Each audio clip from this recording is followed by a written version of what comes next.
Additional chief secretary A ജയതിലകിന്റെ പേരിൽ cyber തട്ടിപ്പ്. പണം ആവശ്യപ്പെട്ട് വാട്സാപ്പ് സന്ദേശങ്ങൾ പ്രചരിക്കുന്നു. സംഭവത്തിൽ അന്വേഷണം ആവശ്യപ്പെട്ട് ആഭ്യന്തര വകുപ്പിന് പരാതി നൽകി. വാർത്തയുടെ വിവരങ്ങളുമായി വിനയ രാജ് ചേരുന്നു. വിനയ്, എപ്പോഴാണ് സംഭവം ശ്രദ്ധയിൽപ്പെട്ടത്? എന്ത് നടപടിയാണ് ഉണ്ടായിരിക്കുന്നത്?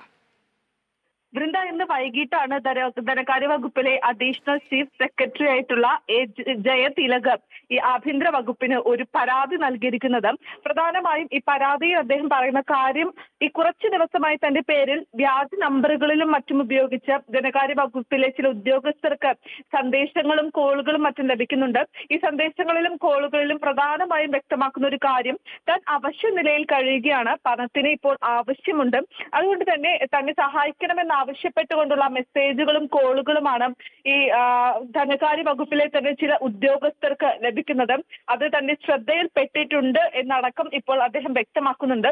കൂടാതെ തന്നെ ഇത് തന്നെ മനഃപൂർവ്വം അപകീർത്തിപ്പെടുത്തുന്നതിന് വേണ്ടിയാണ് ഇത്തരത്തിലുള്ള സന്ദേശങ്ങളും വാട്സപ്പ് കോളുകളും മറ്റും വിളിക്കുന്നത് എന്നാണ് അദ്ദേഹം പരാതിയിൽ ചൂണ്ടിക്കാണിച്ചിരിക്കുന്നത്. ഈ കാര്യത്തിൽ ഒരു അന്വേഷണം വേണമെന്ന് ആവശ്യപ്പെട്ടുകൊണ്ടാണ് ഇപ്പോൾ അഡീഷണൽ ചീഫ് സെക്രട്ടറി പരാതി നൽകിയിരിക്കുന്നത്. ആഭ്യന്തര വകുപ്പിനാണ് ഈ ഒരു പരാതി നൽകിയിരിക്കുന്നത്. തന്നെ അപകീർത്തിപ്പെടുത്താൻ മനഃപൂർവ്വമായിട്ടുള്ള ഒരു ശ്രമമാണ് ഇതിലൂടെ നടക്കുന്നത് എന്ന് ചൂണ്ടിക്കാണിച്ചുകൊണ്ടാണ് പരാതി നൽകിയിരിക്കുന്നത്. എന്തായാലും പരാതിയുടെ അടിസ്ഥാനത്തിൽ പോലീസ് കേസെടുത്ത് അന്വേഷണം നടത്തുമെന്നാണ് മനസ്സിലാക്കാൻ സാധിക്കുന്നത്. അല്ലെങ്കിൽ പ്രധാനമായും ഇതിൽ ഒരു അന്വേഷണം അല്ലെങ്കിൽ കുറച്ച് ദിവസമായി തന്നെ നടന്നുകൊണ്ടിരിക്കുന്നത് ചൂണ്ടിക്കാണിച്ചുകൊണ്ടാണ് പരാതി നൽകിയിരിക്കുന്നത്. എന്തായാലും ഇതിൽ പോലീസ് കേസെടുത്ത് അന്വേഷിക്കും. വൃന്ദ, വിനയ, അതോടൊപ്പം തന്നെ നിലവിൽ ആരെങ്കിലും ഇത്തരത്തിലൊരു തട്ടിപ്പിന് ഇരയായിട്ടുണ്ടോ? നിലവിൽ ഇപ്പോൾ അത്തരത്തിലുള്ള ഒരു തട്ടിപ്പിന്റെ കാര്യം അല്ലെങ്കിൽ ഉദ്യോഗസ്ഥരുടെ ഭാഗത്തു നിന്നും തട്ടിപ്പിന്റെ കാര്യം പുറത്തു വന്നിട്ടില്ല. ഇപ്പോൾ പുറത്തു വന്ന വിവരമനുസരിച്ച് അഡീഷണൽ ചീഫ് സെക്രട്ടറി എ ജയതിലകിന്റെ പേരിലാണ് ഈ തട്ടിപ്പ് നടത്തുന്നതെന്നാണ് മനസ്സിലാക്കാൻ സാധിക്കുന്നത്.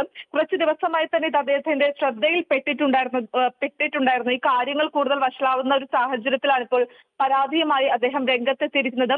പണം ആവശ്യപ്പെട്ടുകൊണ്ടുള്ള ഒരു സന്ദേശമായതിനാൽ തന്നെ തന്നെ അപകീർത്തിപ്പെടുത്തുന്നതിന് വേണ്ടിയിട്ടുള്ള ഒരു ശ്രമമാണ് ഇതിലൂടെ നടത്തുന്നത് എന്ന് ചൂണ്ടിക്കാണിച്ചുകൊണ്ടാണ് ഇപ്പോൾ അദ്ദേഹം രംഗത്തെത്തുന്നതും ഇപ്പോൾ പരാതിപ്പെട്ടിരിക്കുകയും ചെയ്യുന്നത്. ഇവർക്കെതിരെ ഇത്തരത്തിലുള്ള മെസ്സേജുകളും കോളുകളും ചെയ്തവർക്കെതിരെ ഒരു നടപടി വേണം, അല്ലെങ്കിൽ അന്വേഷണം വേണമെന്ന് ആവശ്യപ്പെട്ടുകൊണ്ടാണ് ഇപ്പോൾ ആഭ്യന്തര വകുപ്പിന് പരാതി നൽകിയിരിക്കുന്നത്. വൃന്ദ.